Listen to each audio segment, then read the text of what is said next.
ക്രമസമാധാനം ഉറപ്പാക്കേണ്ട പോലീസിനും നാട്ടിൽ രക്ഷയില്ല. തട്ടുകടക്കാർ തമ്മിലുള്ള തർക്കത്തിനിടെ എത്തിയ പോലീസുകാരനെ ക്രിമിനൽ കേസ് പ്രതി ചവിട്ടിക്കൊന്നു. തിങ്കളാഴ്ച പുലർച്ചെ 1 മണിയോടെ കോട്ടയം ഏറ്റുമാനൂർ തെള്ളകത്തെ ബാർ ഹോട്ടലിന് സമീപത്തെ തട്ടുകടകൾക്ക് മുന്നിലായിരുന്നു സംഭവം. കോട്ടയം വെസ്റ്റ് സ്റ്റേഷൻ SHOയുടെ ഡ്രൈവർ മാഞ്ഞൂർ തട്ടാംപറമ്പിൽ ശ്യാംപ്രസാദ് ആണ് മരിച്ചത്. സംഭവത്തിൽ വധശ്രമമടക്കം നിരവധി കേസുകളിൽ പ്രതിയായ പെരുമ്പായക്കാട് ആനിക്കൽ ജിബിൻ ജോർജിനെ അറസ്റ്റ് ചെയ്തു. കുടമാളൂർ പള്ളിയിലെ ഡ്യൂട്ടി കഴിഞ്ഞ് വീട്ടിലേക്ക് പോകും വഴി ശ്യാം തട്ടുകടയിൽ ഇറങ്ങിയപ്പോഴായിരുന്നു സംഭവം. ഇവിടെയുള്ള 2 തട്ടുകടകളുടെ ഉടമകളായ ശാലിനി എന്ന സ്ത്രീയും പ്രകാശനും തമ്മിലുണ്ടായ തർക്കത്തിനിടെ പ്രകാശിന്റെ സുഹൃത്തായ ജിബിൻ ഇടപെട്ടു. കടയൊഴിയണമെന്ന് ശാലിനിയെ ഭീഷണിപ്പെടുത്തി. ഈ സമയം അവിടെ എത്തിയ ശ്യാമിനെ കണ്ട് പോലീസ് എത്തിയെന്നും അകത്തു പോകുമെന്നും ശാലിനി പറഞ്ഞു. തുടർന്ന് ജിബിൻ ശാലിനിയെയും ഒപ്പമുണ്ടായിരുന്ന സഹോദരനെയും മർദ്ദിച്ചുവെന്നും തടയാൻ ശ്രമിച്ച ശ്യാമിനെ ജിബിൻ തള്ളി വീഴ്ത്തി നെഞ്ചിൽ തുടർച്ചയായി ചവിട്ടിയെന്നും പറയുന്നു. പെട്രോളിംഗ് ഡ്യൂട്ടിയിലായിരുന്ന കുമരകം SHO KS ഷിജിയുടെ നേതൃത്വത്തിലുള്ള സംഘം ഇത് കണ്ട് വാഹനം നിർത്തി. പരിക്കേറ്റ് റോഡിൽ കിടന്ന ശ്യാമിനെ ജീപ്പിൽ കയറ്റി സ്വകാര്യ ആശുപത്രിയിലേക്ക് മാറ്റുന്നതിനിടെ കുഴഞ്ഞു വീണു. പുലർച്ചെ 3ഓടെ മരിച്ചു. രക്ഷപ്പെടാൻ ശ്രമിച്ച പ്രതിയെ പോലീസ് സാഹസികമായി കീഴ്പ്പെടുത്തുകയും ചെയ്തു. നെഞ്ചിനേറ്റ ചവിട്ടിനെ തുടർന്നുണ്ടായ ആന്തരിക രക്തസ്രാവമാണ് മരണകാരണമെന്നാണ് പോസ്റ്റ്മോർട്ടം റിപ്പോർട്ടിൽ അറിയാൻ സാധിക്കുന്നത്. എന്തായാലും ഇതിന്റെ കൂടുതൽ വിശദാംശങ്ങൾ നമ്മുടെ റിപ്പോർട്ടർ അക്ഷയ് ദീപ് തയ്യാറാക്കിയിട്ടുണ്ട്. നമുക്ക് ആ റിപ്പോർട്ടുകളിലൂടെ ഒന്ന് കടന്നു പോകാം.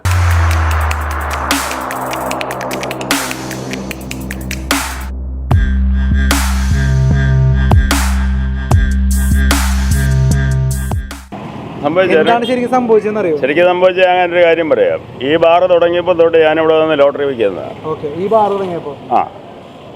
ഈ 2 മാടക്കട തമ്മിലുണ്ടല്ലോ ഡെയിലി അടിയ അപ്പുറേ ഇപ്പുറേ. ഈ പോലീസ് ഓഫീസർ ഇത് മാറ്റിവിടാൻ വന്നതാണ്. അന്നേരം സംഭവിച്ച കാര്യം അയാൾ എപ്പോഴും ഇവിടെ വരുന്ന ഈ പോലീസ് ഓഫീസർ ഡ്യൂട്ടി കഴിഞ്ഞ് വരുന്ന മനസ്സിലായോ? ഡ്യൂട്ടി കഴിഞ്ഞ് ഞങ്ങളോടൊക്കെ വർത്താനം പറഞ്ഞിട്ട് പോകുന്ന മനുഷ്യനായിരുന്നു. ഇവര് തമ്മിലുള്ള ഒരു അടിയുണ്ട്, ഈ 2 മാടക്കട തമ്മിൽ. ഇതാണ് ഇതിനകത്ത് സംഭവം എന്ന് പറയുമ്പോൾ ഈ 2 കടകളാണുള്ളത്. ഈ 2 ഈ അപ്പുറം ഇപ്പുറം ഇരിക്കുന്നത്. 2 കടകളും തമ്മിൽ അടി. 2 കടകളും തമ്മിൽ ഡെയിലി അടിയാ. ഈ ആദ്യത്തെ കട ആദ്യം മുതൽ എന്ന് പറഞ്ഞാൽ ഒരു 12 ഒരു 1.5 വർഷമായിട്ട് ഈ ആദ്യത്തെ കടയുണ്ട്. മറ്റേ കട വന്നിട്ട് ഒരു 6 മാസമായി. ഈ മറ്റേ കട വന്നു കഴിഞ്ഞപ്പോഴത്തേന് ഇവന് ഭയങ്കര കലിപ്പ. ഈ ഇരിക്കുന്നവൻ ആദ്യത്തെ കടക്കാരൻ. ആദ്യത്തെ കടക്കാരൻ പേര് പ്രകാശനും ആരും തമ്മിലെ പ്രശ്നം. അപ്പുറത്തെ കടയുണ്ട്. അപ്പുറത്തെ കടയിൽ ആരാ? പ്രകാശനും ശാലിനിയും തമ്മിലുള്ള പ്രശ്നമാണ്. ഈ 2 തട്ടുകടയുടെ ഉടമസ്ഥരുടെ പേര് പ്രകാശനും ശാലിനി. ഇവർ 2 ബീഡിക്കട 2 ബീഡിക്കട അല്ലെ? 2 ബീഡിക്കടയാണ്. ഇവര് തമ്മിലുള്ള അടിക്ക് അയാളെ മരിച്ചുപോയി പാവം. പ്രകാശനും ശാലിനിയും തമ്മിൽ നടത്തുന്ന 2 കടകൾ തമ്മിലുള്ള പ്രശ്നം. അതിന്റെ ഇടയിലേക്ക് ഈ പോലീസ് ഓഫീസർ കയറി വരും. അപ്പൊ അത് കഴിഞ്ഞിട്ട് വന്ന ആൾക്കാരാണ് ഈ പിള്ളേർ സെറ്റ് അല്ലേ? കടക്കാരുമായിട്ടുള്ള വിഷയത്തിന് സെറ്റും കടക്കാരുമായിട്ടുള്ള വിഷയത്തിന് ഈ പോലീസുകാരൻ ഇടപെട്ടതാണ്. പറഞ്ഞത് അയാളെ നല്ല ഡീസന്റ് മനുഷ്യനായിരുന്നു ഈ പോലീസ് ഓഫീസർ, ഞങ്ങൾക്കറിയാവുന്നതാണ്. അപ്പോൾ സംഭവിച്ചത് എന്താണെന്ന് വെച്ചാൽ ഈ പോലീസ് ഓഫീസർ എന്നും വന്ന കാപ്പിക്കടയിൽ നിന്ന് ചായയും കുടിച്ച്. അല്ല, ഇവിടെ ഇല്ല, ഇവിടെ കാപ്പിയില്ല. അവിടുന്ന് തൊട്ടപ്പുറത്തെ കടയിൽ അവിടുന്ന് കുടിച്ച് ഞങ്ങളോടൊക്കെ വർത്താനം പറഞ്ഞു പോകുന്നത് നല്ലൊരു വ്യക്തിയായിരുന്നു. ഇന്നലെ ഇവിടെ കിടന്നുണ്ട് ഇവന്റെ ആൾക്കാർ ഈ അറ്റത്തിരിക്കുന്ന ഈ കടക്കാരന്റെ ആൾക്കാരുമായിട്ട് എന്തോ പ്രശ്നം ഉണ്ടായപ്പോഴത്തേന് അയാള് പോട്ടെന്ന് പറഞ്ഞതാ. അന്നേരം അയാളെ ചാട്ടി തൊഴിച്ചിട്ട് അതിന്റെ ഇടയിലേക്കാണ് ഈ പോലീസ് ഓഫീസർ കയറി ശ്യാംപ്രസാദ് കയറി വരുന്നത്. അയാളെ തല പോയി ടാറിനിട്ടിടിച്ച് ഈ പോലീസ് ഓഫീസറുടെ. അങ്ങനെയാണ് പുള്ളി മേടിക്കുന്നത്. നെഞ്ചത്ത് ചവിട്ടി എന്നാ പറയുന്നത്. നെഞ്ചത്ത് ചവിട്ടി കാണും, പക്ഷേ പുള്ളിയുടെ തല ഈ ടാറിനിട്ടിടിച്ചായിരുന്നു. വേണ്ട, പോലീസുകാർ വരച്ചിട്ടിരിക്കുന്ന രേഖയുണ്ടോ അവിടെ? ചേട്ടൻ എന്താണ് ഈ വിഷയത്തിൽ പറയാനുള്ളത്?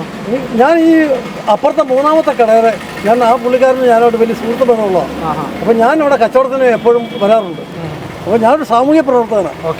അപ്പം ഈ 2 കടക്കാർ തമ്മിൽ എപ്പോഴും കോമ്പറ്റീഷനാണ്. പ്രകാശനും ശാലിനിയും എപ്പോഴും അടിയാണ്. എന്താണ് ഈ അടിയുടെ കാരണം? പ്രകാശന് കച്ചവടം കുറയുന്നു, ശാലിനിക്ക് കച്ചവടം കൂടിക്കൊണ്ടിരിക്കുന്നു. അപ്പം അങ്ങനെ വന്നു കഴിഞ്ഞപ്പം പ്രകാശൻ പല പ്രാവശ്യങ്ങളിലായിട്ട് എക്സൈസുകാർക്ക് ഫോൺ ചെയ്യും. എന്തിനാണ് എക്സൈസുകാർ? പിന്നെ പ്രകാശിന്റെ പാർട്ടിയായിട്ട് പിടിപാടുണ്ട്. പ്രകാശിന്റെ പാർട്ടിക്കാരുമായിട്ട് പിടിപാടുണ്ട്. അപ്പം ഈ ശാലിനിക്കെതിരെ കേസ് കൊടുക്കും. അപ്പോൾ ഈ പിന്നെ പാൻപരാഗോ അതുപോലെയുള്ള ഈ ഉപയോഗിക്കാൻ കൊള്ളാത്ത സാധനങ്ങളെല്ലാം കഞ്ചാവും ഒക്കെ ഇവർ വിൽക്കുന്നുണ്ട് എന്നുള്ളൊരു കാഴ്ചപ്പാടിലാണ്. അങ്ങനെ പല പ്രാവശ്യങ്ങളും ഏറ്റുമാനൂർ എക്സൈസ് ഓഫീസിൽ നിന്ന് ഇവിടെ പോലീസുകാർ വരുന്ന സമയത്തൊക്കെ ഞാനുണ്ടായിരുന്നു. ഞാനൊരു മകസർ സാക്ഷിയായിട്ട് ഇവർ എക്സൈസ് ഓഫീസിൽ നിന്ന് ഇവിടെ കടയെല്ലാം പരിശോധിച്ച് ഒന്നും കിട്ടിയില്ല. ഞാനൊരു മകസർ സാക്ഷിയായിട്ട് ഒരുപാട് പ്രാവശ്യങ്ങളിൽ ഞാൻ പിന്നെ അവർക്ക് ഒപ്പിട്ട് കൊടുത്തിട്ടുണ്ട്. ഈ ശാലിനിയും പ്രകാശനും ഒരേ സമയത്താണോ കട തുടങ്ങുന്നത്? അല്ല, ശാലിനി ആദ്യം തുടങ്ങി. പ്രകാശനാണ് ആദ്യം തുടങ്ങുന്നത്. ശാലിനി വന്നിട്ട് ഇപ്പൊ ഒരു വർഷത്തോളമായി. ഈ 11 മണിയാകുമ്പോഴേ ബാർ തുറക്കുള്ളൂ. അപ്പൊ ആ സമയത്താണ് ഇവർ രണ്ടുപേരും ഒരുപോലെയൊക്കെ തുറക്കുന്നത്. അപ്പൊ അല്പം നേരം മുമ്പ് ശാലിനി തുറക്കും, പിന്നീട് വരുന്നത് പ്രകാശനാണ് തുറക്കുന്നത്. കട തുടങ്ങിയപ്പോഴേ ഈ പ്രകാശൻ ഈ ബാർ തുടങ്ങി ഏതാണ്ട് പിന്നെ 10 വർഷത്തോളമായിട്ട് പിന്നെ ഈ എന്നും പോലീസ് സ്റ്റേഷനിൽ കയറാനും ഇമ്മൻ ഈ ആൾക്കാരുമായിട്ട് അടി ഉണ്ടാക്കാനേ നേരമുള്ളൂ. ഈ അറ്റത്തിരിക്കുന്ന ഈ കട ഇമ്മന്റെ പരിപാടി ഇതാ. ഈ പ്രശ്നം മുഴുവൻ പബ്ലിക്കിനോട് മൊത്തം പ്രശ്നങ്ങളാണ് ഇവനൊരു വല്ലാത്തൊരു മനുഷ്യൻ. എന്നിട്ടും പ്രകാശനെതിരെ ഒരു കേസില്ലേ? കേസ് വരണമെങ്കിൽ അവൻ പാർട്ടിയുടെ ഒരാളല്ലേ? ഏത് പാർട്ടിയുടെ ആളാ? അവൻ കമ്മ്യൂണിസ്റ്റ് പാർട്ടിയുടെ ആളാണ്. കമ്മ്യൂണിസ്റ്റ് പാർട്ടിയുടെ ആളാണ് ഈ പ്രകാശൻ. അതുകൊണ്ട് പോലീസുകാരും കേസ് എടുക്കുന്നില്ല അല്ലേ? എടുക്കില്ല. പോലീസുകാർക്ക് പേടി. ഇപ്പൊ പോലീസിനെ കൊന്നില്ലേ? ഇപ്പൊ പോലീസിനെ കൊന്നപ്പോ പോലീസുകാർ ഇപ്പോൾ വരുന്നു. അപ്പൊ ഈ പ്രശ്നവും തലപൊക്കി തുടങ്ങിയിട്ടുണ്ട്. ശരിക്കും ഇപ്പൊ പോലീസ് മരിക്കാനിടയ സാഹചര്യം പ്രകാശനും ശാലിനിയും തമ്മിലുള്ള ഈ വഴക്കാണ്. ഈ വഴക്ക് പോലീസുകാർ നേരത്തെ പരിഹരിച്ചിരുന്നെങ്കിൽ ചിലപ്പോൾ ഒരു പോലീസുകാരനോട് കൊല്ലപ്പെടില്ല.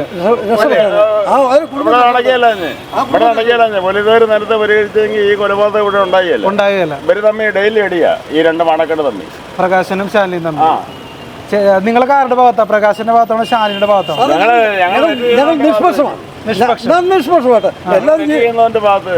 അല്ല, ഈ പ്രകാശനും ശാലിനിയും തമ്മിലുള്ള വഴക്കിൽ ശരിക്കും ആരുടെ ഭാഗത്ത് ന്യായം നിങ്ങൾക്ക് തോന്നിയിട്ടുള്ളത്? ഞങ്ങൾക്ക് തോന്നിയിട്ടുള്ളത് ശാലിനിയുടെ ഭാഗത്താണ് ന്യായം. അവര് ജീവിക്കാൻ വേണ്ടിയല്ല ചെയ്യുന്നത് സാറേ. ഓക്കെ. അപ്പോൾ അവന് കച്ചവടം കുറയുമ്പോൾ ഇവൻ അതിനെ പ്രതികരിക്കും.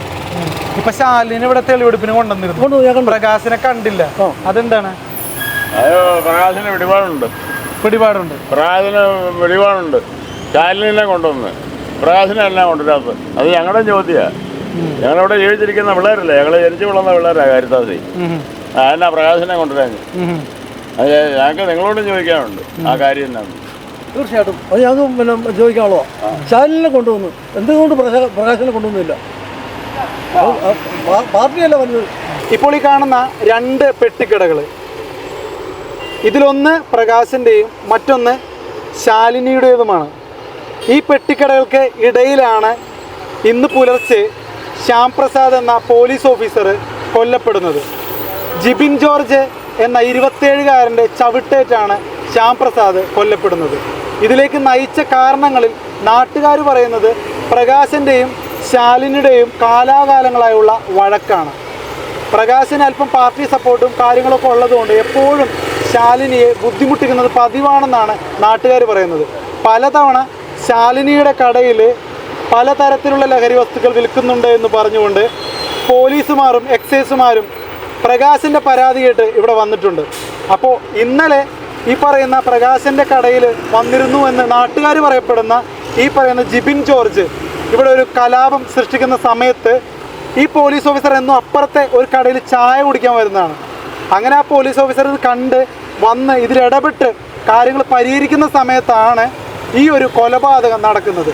ഈ 2 ആളുകളുടെ പ്രശ്നങ്ങൾക്കിടയിൽ കുടുങ്ങിപ്പോയ ബലിയാടായ ഒരാളാണ് ശ്യാം പ്രസാദ്. നിരവധി ക്രിമിനൽ കേസുകളിലെ പ്രതിയും ലഹരി മാഫിയ സംഘത്തിലെ പ്രധാന കണ്ണിയുമായ ജിബിനെതിരെ പോലീസിന് വീഴ്ച വന്നതായ ആക്ഷേപങ്ങളുണ്ട്. ഇയാൾക്കെതിരെ 7 കേസുകളാണ് നിലവിലുള്ളത്. എന്തായാലും പോലീസ് ഓഫീസർ ശ്യാം പ്രസാദിന്റെ സംസ്കാരം വീട്ടുവളപ്പിൽ നടത്തി.